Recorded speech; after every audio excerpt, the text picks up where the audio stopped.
Lebanon का Hezbollah Gaza युद्ध के बीच इजराइल को ऐसे ऐसे झटके दे रहा है जिसकी वजह से उत्तरी बॉर्डर पर इजरायली फौज की कमर टूटती जा रही है।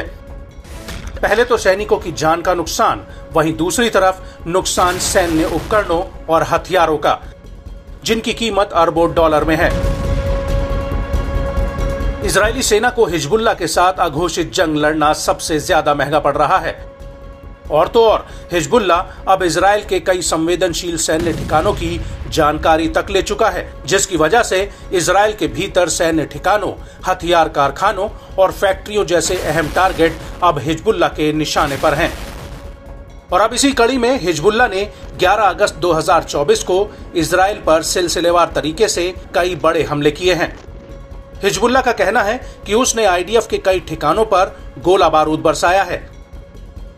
हिजबुल्लाह ने अपने एक बयान में कहा कि उसने सुबह करीब 7:30 पर अल मर्ज मिलिट्री साइट पर गोलीबारी की है। इसके बाद करीब 9:15 पर हिजबुल्लाह के लड़ाकों ने अल राहेब मिलिट्री साइट पर जमा हो रहे इजरायली सैनिकों के ऊपर हमला कर दिया। और इसके बाद बिरकत रिशा मिलिट्री साइट पर हिजबुल्लाह ने आईडीएफ के जमावड़े पर सीधे रॉकेट दागे।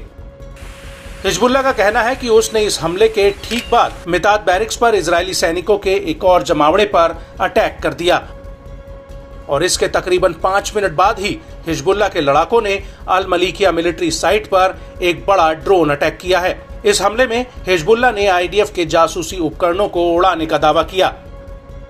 हिजबुल्लाह के मुताबिक उसने कब्जे वाले कफार चौबा हिल्स में आईडीएफ के अल अलम सैन्य अड्डे पर भी कई जासूसी उपकरणों को ध्वस्त कर दिया है। और इसी सैन्य अड्डे पर शाम को करीब 4:22 पर कई रॉकेट भी फायर किए गए। और इस हमले के बाद हिजबुल्लाह ने एक बार फिर से अल मलीकिया सैन्य अड्डे पर first person view drone fire कर दिया। और शाम होते होते करीब 7:20 पर हिजबुल्लाह ने इजराइल लेबनान सीमा पर बसे अल जिरदा मीटिंग पॉइंट पर एक और हमला किया। यहाँ पर भी इजरायली सैनिक इकट्ठा हो रहे थे। आपको बता दें कि इन हमलों से पहले इजरायली सेना ने हिजबुल्लाह को बहुत बड़ा झटका दिया था। दरअसल आईडीएफ ने अपने हवाई हमलों में 3 बड़े लड़ाकों को मार गिराया था।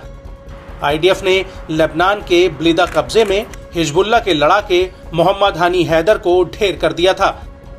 इसके बाद हदाता कस्बे के अली समीर हिजाजी को भी आईडीएफ ने मार गिराया था। और इसके बाद लेबनान के बेतलेफ कस्बे के हुसैन गदबान की भी इजरायली सेना ने हत्या कर दी। आपको बता दें कि इजरायली सेना ने अल ताइबे और मारोब कस्बे और यातेर के बाहरी इलाकों पर बमबारी की थी, जिसका एक वीडियो भी सोशल मीडिया पर वायरल हुआ है। और इस हमले को लेकर लेबनान की न्यूज एजेंसी अल मयादीन का कहना है कि इस हमले में 5 इजरायली मूल के लोग घायल हुए हैं।